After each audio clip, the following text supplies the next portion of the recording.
vous allez tous très bien. On se retrouve pour cette nouvelle édition de l'Happy Hour. Comme d'habitude, je suis accompagné de Joanne. Ça va, Joanne ? Ça va et toi ? Ça va plutôt bien. On a aussi Nina avec nous sur le plateau. Comment tu vas ?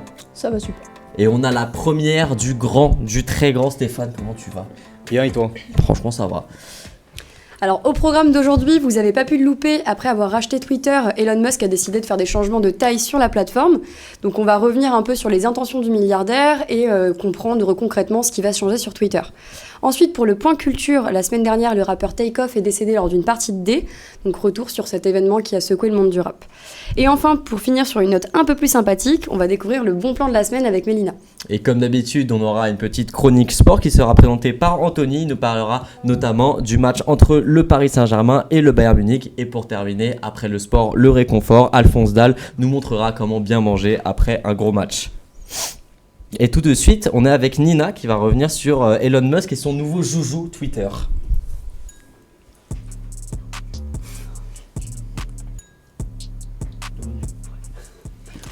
Est-ce que vous avez suivi ce qui se passe avec Elon Musk sur Twitter ? Ouais, un petit peu. Ouais, quand même, on peut pas le louper. Perso, j'avais pas tout compris, même si j'avais quand même compris que Elon Musk il avait racheté Twitter pour 40 milliards de dollars afin de rétablir selon lui une certaine liberté d'expression sur le réseau et de débloquer les comptes des utilisateurs bannis. Mais de nombreux tweeters se plaignent de voir leurs comptes suspendus, soit parce qu'ils ont été trop loin sur le terrain de la provocation avec le patron de Tesla, soit pour lui démontrer que Twitter est encore trop restrictif. Pour la petite anecdote, vous avez le tweetos Arcunir, qui a réussi à faire plus de likes sur le... Pardon, je me perds de ouf là. Il lui a fait un ratio. Voilà, c'est ça, c'est ce qu'on appelle un ratio. Donc en fait, le streamer, donc il a fait le défi du ratio qui consiste à voler la vedette d'un tweet par un autre tweet. Donc le com, il a eu plus de likes que le post. Et Mais en fait, concrètement, du coup, qu'est-ce qui va changer avec ce rachat sur Twitter ? en fait, depuis le rachat de Twitter, il y a eu un licenciement de nombreux dirigeants. On a entendu aussi parler d'un potentiel comeback de Donald Trump, youpi, donc qui était très actif quand il était encore sur le réseau. Et aussi avoir une certification à 8 € pour les gros comptes. Et aussi un appel, donc quelque chose qui a fait polémique, c'est l'appel à voter pour les républicains aux élections de mi-mandat. Et tout ça, ça met un peu le flou sur le futur du réseau. Mais on a pu voir fleurir une alternative qui s'appelle Mastodon. Et en fait, c'est le même principe que Twitter. Et du coup, pas mal de tweetos sont bifurqués sur l'application. Et du coup, c'est difficile de chiffrer en fait l'impact de Twitter depuis le rachat. Mais on n'observe pas encore spécialement une chute des utilisateurs de Twitter. Et en fait, depuis les premières rumeurs du rachat. Et du coup, ma question pour vous ce soir, c'est est-ce que vous avez peur pour l'avenir de Twitter, que ce soit en tant qu'utilisateur ou de manière plus globale ? Et est-ce que vous seriez prêt à quitter l'application si ça va trop loin ? Perso, moi, Twitter, c'est un outil que j'utilise vraiment beaucoup. Ça fait 2-3 ans même que je suis sur Twitter et c'est presque un outil professionnel en fait au final. Et je me vois pas, en tout cas pas à l'heure actuelle, quitter le réseau. Enfin, c'est presque essentiel même pour avoir des infos. Alors, je pense qu'à notre échelle, en fait, les changements sur Twitter, pour l'instant, on les voit pas. Après, à l'avenir, à voir. Mais je pense pas qu'Elon Musk va prendre le risque de complètement changer la plateforme au point de ce qu'on peut voir en fait dans les rumeurs. Et du coup, est-ce que tu n'as pas peur qu'il y ait une certaine censure, en tout cas, même si elle reste relativement soft, qui s'installe, parce que Twitter, ça reste quand même un outil d'information principal quand même au niveau des réseaux sociaux. Et même remettre des personnes comme Donald Trump, ça reste quelque chose de problématique.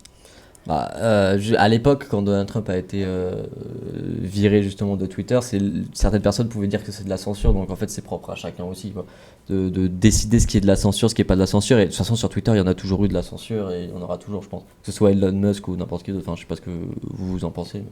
Mais... moi justement c'est intéressant parce que j'ai un avis un peu différent dans le sens où j'utilise pas Twitter de la même façon que toi.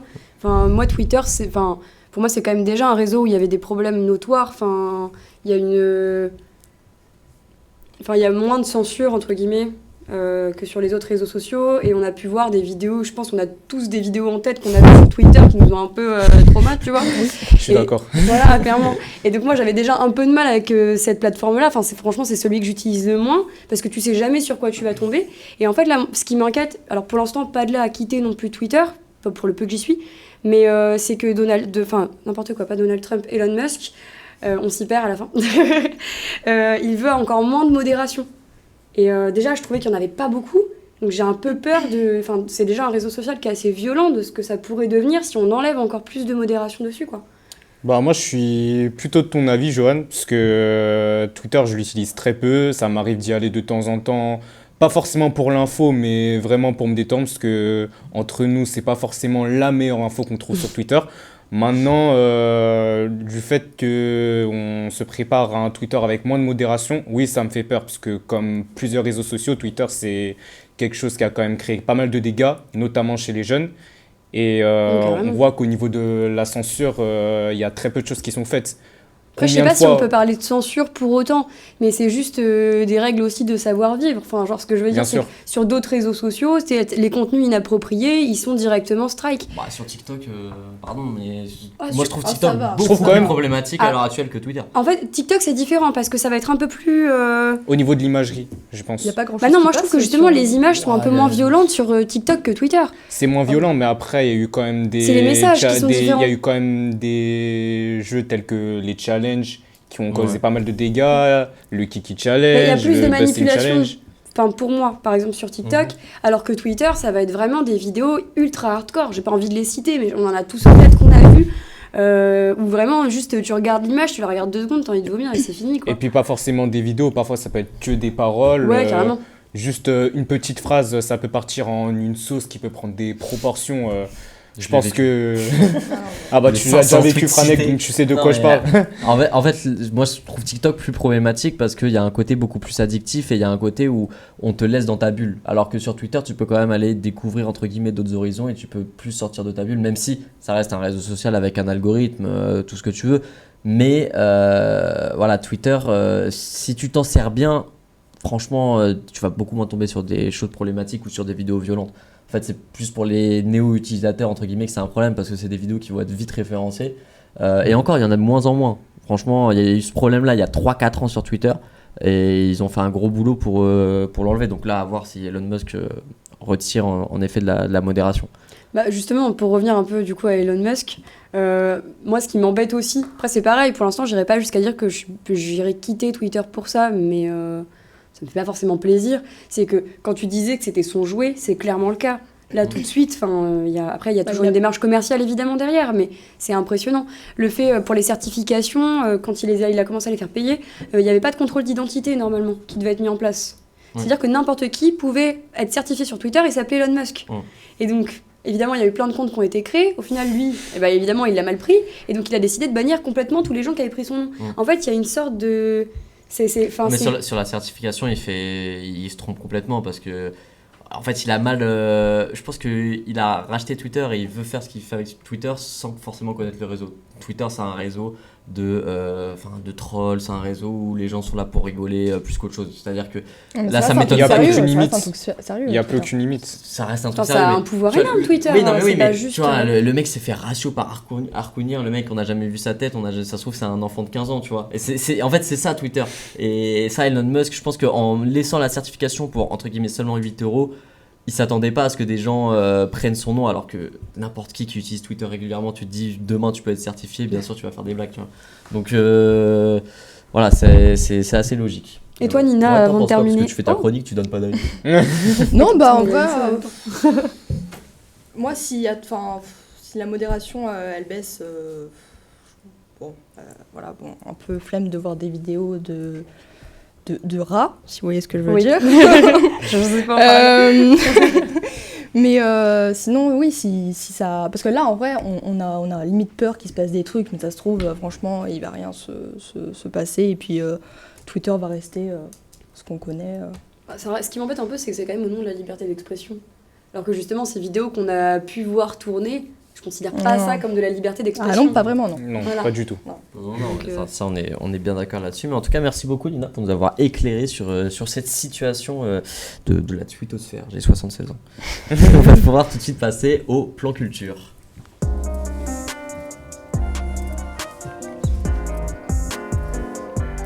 Alors le monde du rap US est une nouvelle fois en deuil. Le 1er novembre dernier, le rappeur Takeoff a été assassiné. Donc il était connu pour être un des membres du célèbre groupe d'Atlanta Migos. Alors Stéphane, dans quelles conditions ce drame, qui représente donc le 6e décès qui a touché le monde du rap cette année, a pu se produire ? Eh bien, Johan, une simple partie de dés aura suffi pour être fatale à celui qui était considéré comme le plus sous-coté des Migos. Alors, selon le média américain TMZ, les faits auraient eu lieu à Houston mercredi dernier aux alentours de 2h30 du matin. Donc, Takeoff, accompagné de son oncle Quavo et de 50 autres personnes, aurait participé à un jeu de dés qui impliquerait une grosse somme d'argent. Excusez-moi, je me perds. Donc, ce serait suite à un désaccord que les choses se seraient envenimées. Donc, une des personnes se serait emportée et aurait braqué une arme sur Quavo et prête à tout, évidemment, pour protéger son oncle. Takeoff se serait interposé et aurait pris une balle dans sa tête à la place. Pour l'instant, c'est les seules informations qu'on a, vu que l'enquête continue.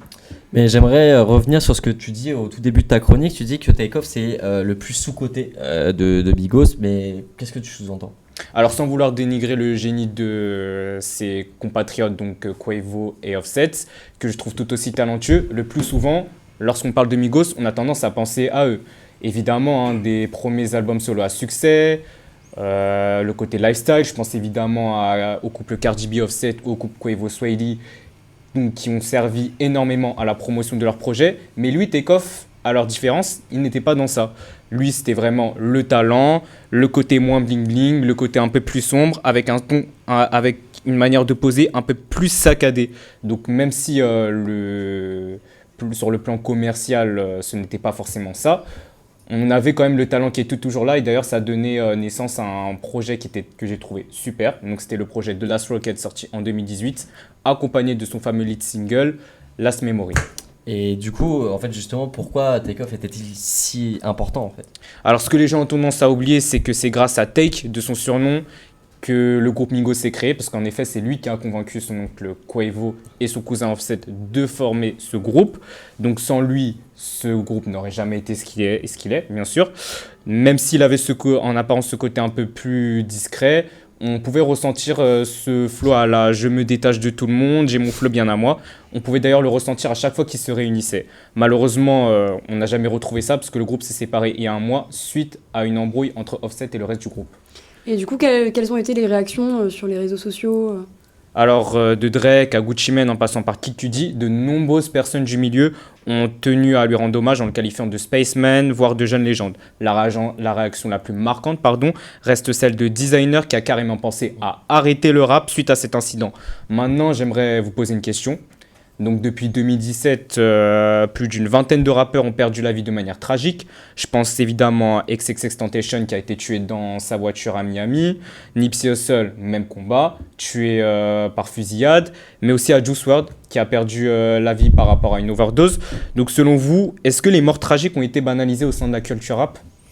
Totalement. Ouais. Parce qu'à Surtout en rap US. à chaque fois c'est des trucs sordides, soit des meurtres, soit par rapport à la drogue. Ouais. Et du coup, c'est un meurtre, enfin une mort de plus, mais on n'est pas étonné. Enfin, c'est vraiment banalisé.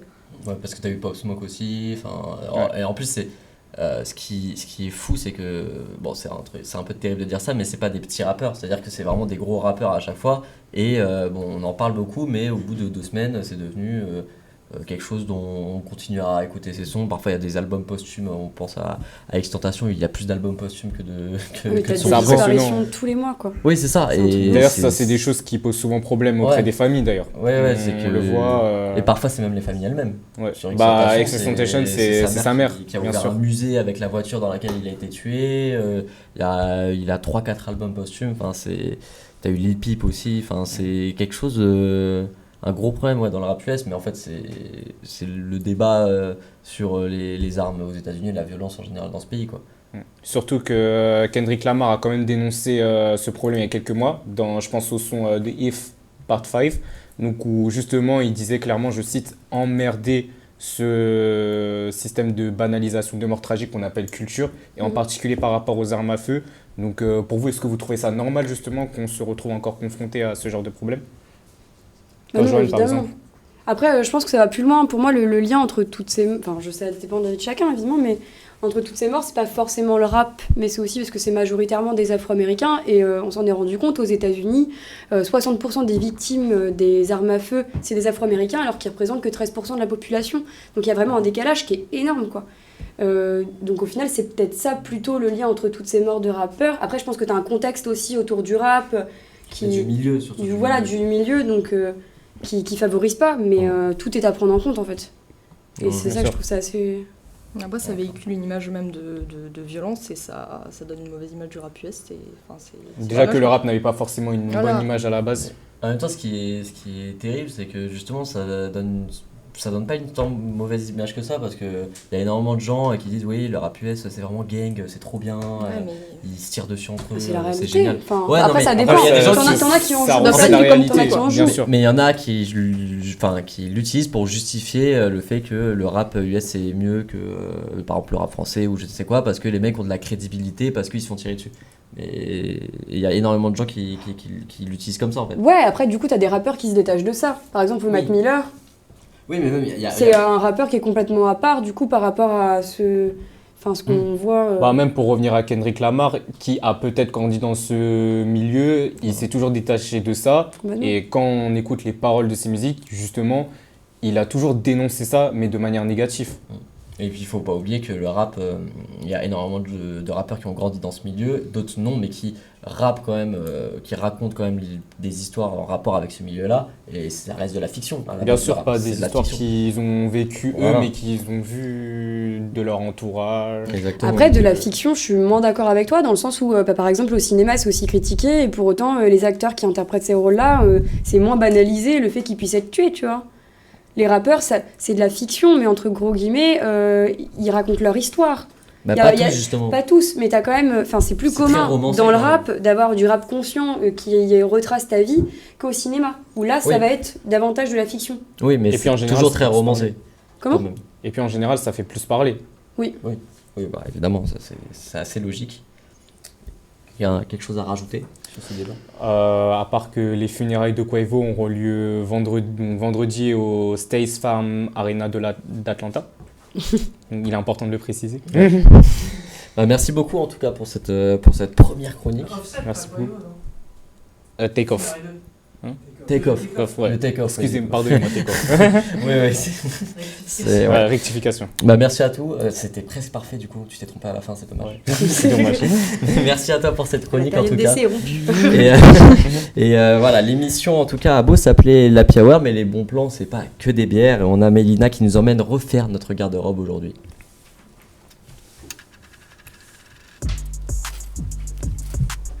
Bienvenue chez Zgb.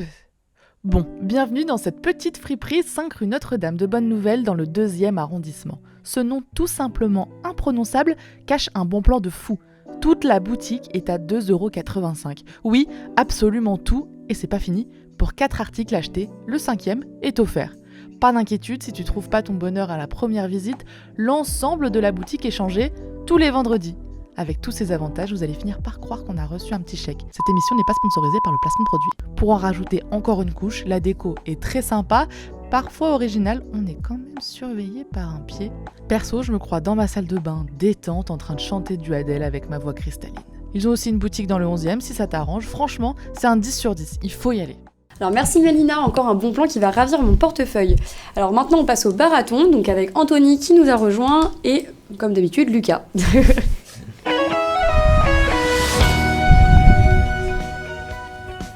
Et bonjour à tous, bonjour Joanne, bonjour à tout le monde.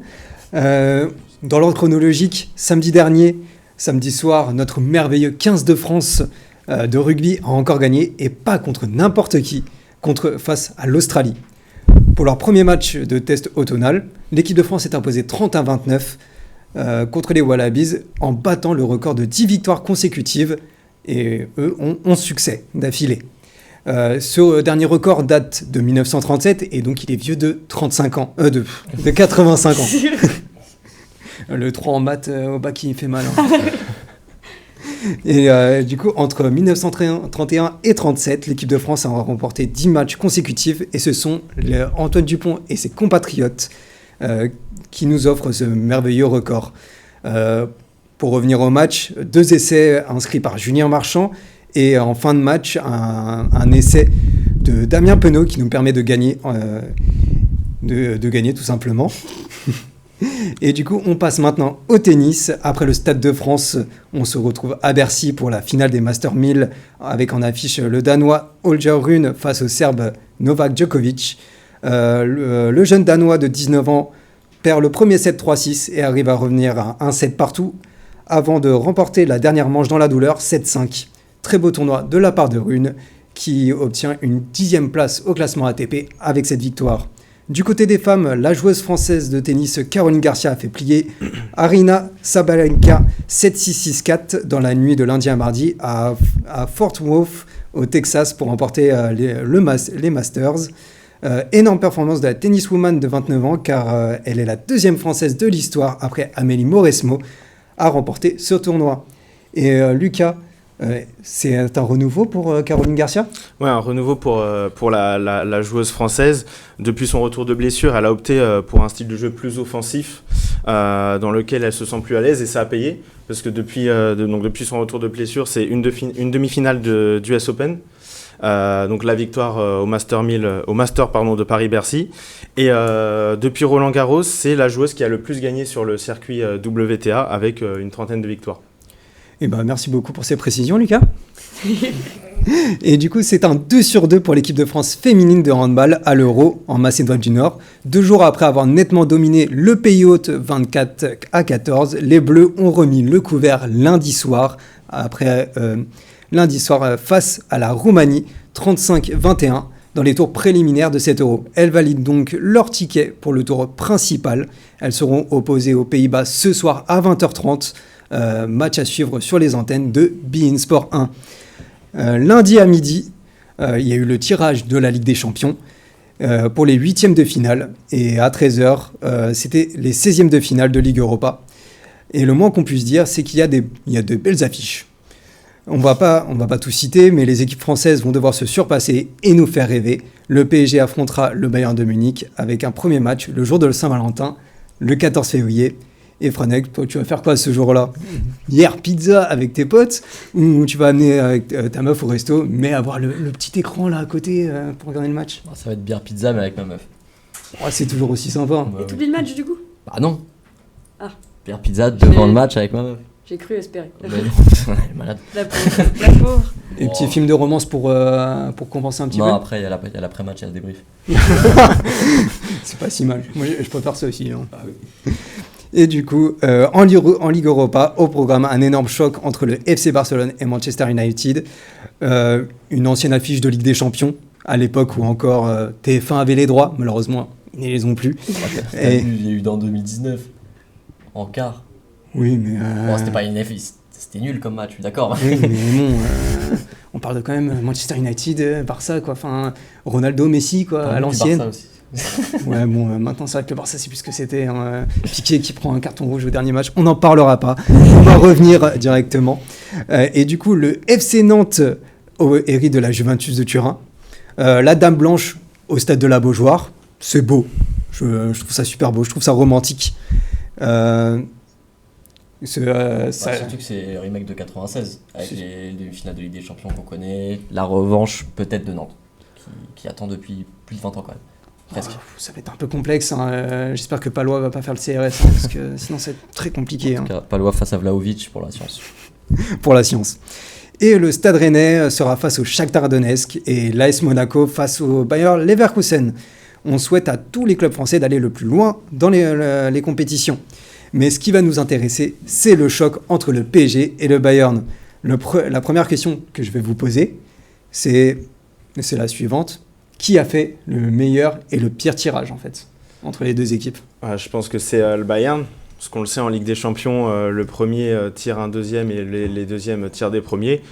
Le PSG, forcément, en terminant deuxième, il était obligé de tomber contre un gros, donc si c'était pas le Bayern, ça pouvait être City comme comme Naples ou autre. Là, le Bayern, ils finissent premier, ils tombent sur le PSG. C'est Ça dur. aurait quand même Surtout pu qu'ils finissent prendre premier du groupe de la mort sans perdre un match. quand en même. plus. Ouais. Donc c'est dur en vrai, tu tombes sur Paris, ça fait mal. Ça fait mal. Surtout quand tu sais que devant, t'as la belle triplette. Ouais, non mais clairement. Après, voilà, le PSG est pas bien loti non plus, mais on pouvait s'attendre à tomber sur un gros. Il y avait Ouais. pas mal de chances. Bah, c'est un gros quand même. Ah oui, non mais oui, mais ils finissent deuxième, donc c'est logique de tomber sur un gros. Ouais. Après, comme pour toutes les années, faut battre tout le monde. Donc, Oui, Oui. de toute façon, si tu t'appelles le PSG avec ce que tu as investi ces dernières années et l'équipe que tu as, t'es pas censé avoir très peur du Bayern Munich normalement. Ne pas être serein, d'accord, mais là il y a un catastrophisme comme si le Bayern c'était inabordable pour le PSG. Ah, moi, je suis pas catastrophé, mais ça fait un peu flipper dans le sens où, quand même, on dit dès les huitièmes de finale. Il fallait finir premier. Hein. Ouais, bah oui, mais bon, après, ils ont pas fait le taf face à Benfica, c'est dommage. Surtout que Benfica il tombe sur Bruges, donc tu aurais pu tomber sur Bruges, là tu aurais été plus simple. Bah là, c'est du pain béni, hein, comme on dit. Et du coup, pour cette deuxième question, qui va passer selon vous? Ouais, c'est dur à dire parce que il y a la Coupe du Monde, c'est un match dans 4 mois. Déjà, la réalité entre novembre et février, elle est toujours différente dans le foot. Mais là, avec une Coupe du Monde entre temps, tout ça, c'est dur à dire. Sur le papier, on va dire le Bayern parce que c'est peut-être plus cohérent. Après, tu sais très bien que si les 3 de devant ils font un match génial, ça peut passer pour Paris, quoi. Donc, Je suis d'accord. C'est assez dur. C'est assez dur de prédire en ce moment. Ouais. On en parlera juste après la Coupe du Monde. Ouais. Et on va dire si le PSG passe, est-ce que vous pensez qu'ils vont accéder à la terre promise sous les 10 ans après le rachat du Qatar? Bah, il y a un élément à prendre en compte, c'est encore quand tu l'as dit, Franek, c'est la Coupe du Monde. Ouais. C'est-à-dire qu'il suffit qu'il y ait soit un des 3 devant, par exemple Mbappé, Messi ou Neymar qui gagnent la Coupe du Monde. Ça peut booster l'équipe et notamment le joueur à aller chercher le trophée pour derrière gagner le Ballon d'Or. Et Ou si l'inverse. Neymar ne va pas à l'anniversaire de sa sœur, Ouais, ça peut faire l'inverse aussi, c'est-à-dire Aussi, que Messi, avec tout le respect que j'ai pour le Paris Saint-Germain, il n'en a pas grand-chose à faire du PSG. je suis pas d'accord. Ce qu'il a dit, il a dit en interview qu'il aimerait gagner un trophée majeur avec le PSG. Enfin, il a 7 ballons d'or, c'est un très bon communicant. Ouais. Oui, mais bon, on peut Ça quand fait même. 15 ans qu'il est dans le foot, il sait très bien communiquer, tu vois. Bon, après, Et il a mais quand même même des- s'il le dit, il aura jamais. C'est un joueur qui marche beaucoup à l'affect. Là, il s'échauffe énormément quand même pour la Coupe du Monde avec l'Argentine. À voir après la Coupe du Monde ce qu'il donne. Comme l'a dit Lucas, soit ça peut le galvaniser s'il fait une grosse Coupe du Monde, mais ça peut faire l'effet inverse dans le sens où déjà physiquement il va accuser le coup, il a 35 ans. Et ça peut jouer des tours au PSG, je pense, cette Coupe du Monde. C'est l'un des clubs les plus en danger avec cette Coupe du Monde, je pense, parce qu'il y a les deux Neymar Messi qui jouent leur dernier. Ok, bah merci à vous pour ce petit débat. Merci à toi. Oh, dis donc, on n'arrête pas de C'est se très parler en beau. même temps. Bah, merci à vous deux en tout cas d'être venus nous présenter cet actu sportif de la semaine. Et maintenant, on va pouvoir passer aux recettes d'Alphonse Dalle.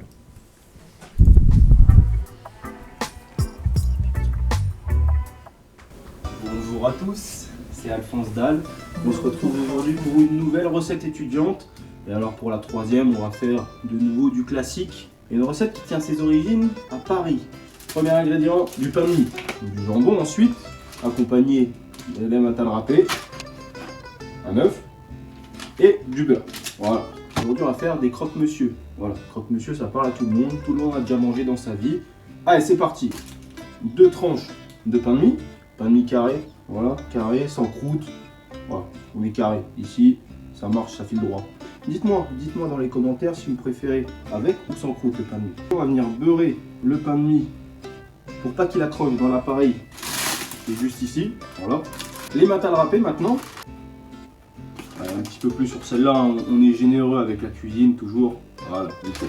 Ensuite on passe au jambon. Voilà, on a coupé le jambon en 4 parts égales. Une tranche comme ceci qu'on met là. Et une autre tranche qu'on met ici. On remet un tout petit peu d'emmental. On vient à la partie la plus compliquée de cette recette. Refermer sans faire tomber. On va venir d'un coup sec. Hop, voilà. Maintenant, pour l'améliorer, vous allez voir, donc, on était sur un croque-monsieur, il va passer en croque-madame. Et oui, c'est comme ça qu'on l'appelle. On va venir casser un œuf dans la poêle. Hop. Notre œuf va cuire tranquillement ici. Et pendant ce temps-là, on va mettre à griller notre croque-monsieur. Pour ceci, j'ai un appareil ici qui est déjà chaud. On a juste à fermer. Et c'est parti, quand la lumière sera verte, il n'y aura plus qu'à ouvrir, ça sera prêt. Savez-vous pourquoi on appelle ça un croque-madame? Alors oui, c'est parce qu'il y a un œuf, tout à fait. Ça fait référence aux dames qui avaient des chapeaux, alors, comme moi, mais sans vrai quart, hein, forcément. Et donc cet œuf qui va venir être posé par-dessus le croque-monsieur va devenir un croque-madame, en référence au chapeau de l'époque. La lumière est verte et je vous laisse apprécier le spectacle avec moi. Hop. Bien doré, c'est tout ce qu'on aime. On a juste à poser l'œuf par-dessus. Tac. Et voilà, messieurs, dames, on a un super croque-madame. Et là, on va venir se faire plaisir, c'est la régalade. Voilà, ça, c'est une tuerie. Et voilà, vous l'entendez, il est l'heure de rendre l'antenne. Merci de nous avoir suivis et à la semaine prochaine. Et on remercie Alphonse Dalle, je vais bien manger ce soir. Donc c'est la fin de cette émission, merci de nous avoir suivis. On se retrouve la semaine prochaine, même jour, et cette fois-ci même heure du coup. N'hésite pas à nous faire tes retours dans le chat et à nous suivre sur les réseaux sociaux. Et d'ici là, n'oublie pas de boire un verre d'eau entre chaque bière.